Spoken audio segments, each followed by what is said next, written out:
Happy Sunday morning. I decided to have you come join me on my patio this morning, and as you can see, fall is in full swing behind me. We're moving from one season to another, and often our lives fall into seasons as well, and we move from one season to another. Sometimes those seasons are connected by death, and when I say the word death, oftentimes we think about a physical death, but there are more deaths than that.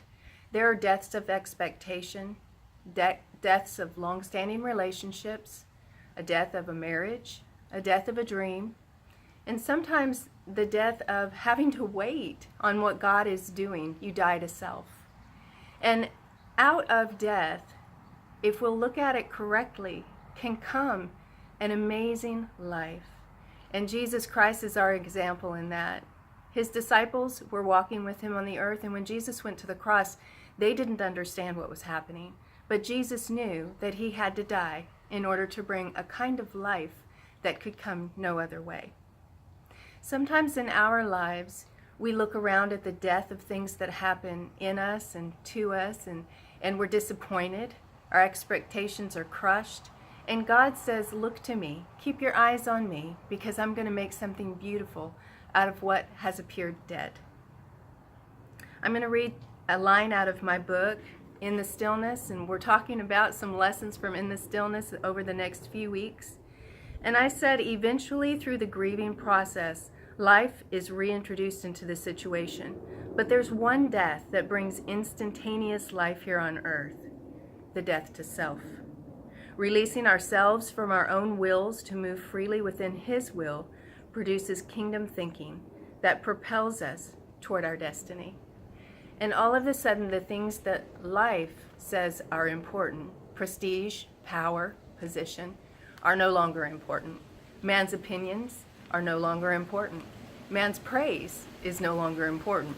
When we're more concerned with what God thinks of us and what the Word says to us than we are about what other people are feeding into our lives, then our focus will be on Him and Him alone, and we'll begin to fulfill the very plan that He put us here for.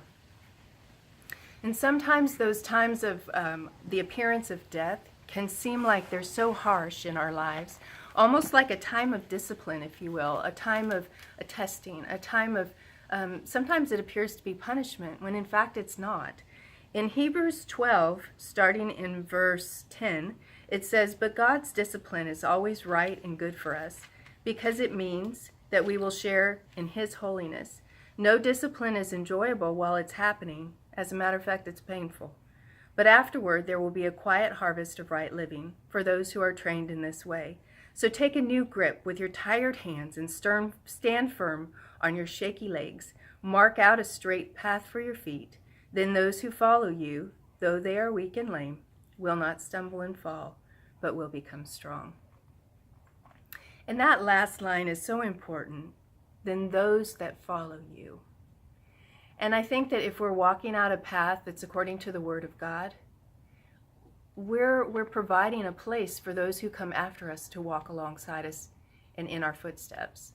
I think of my daughter Heather. As she was growing up, she is so much like me that the Lord really told me she is like a mirror for you.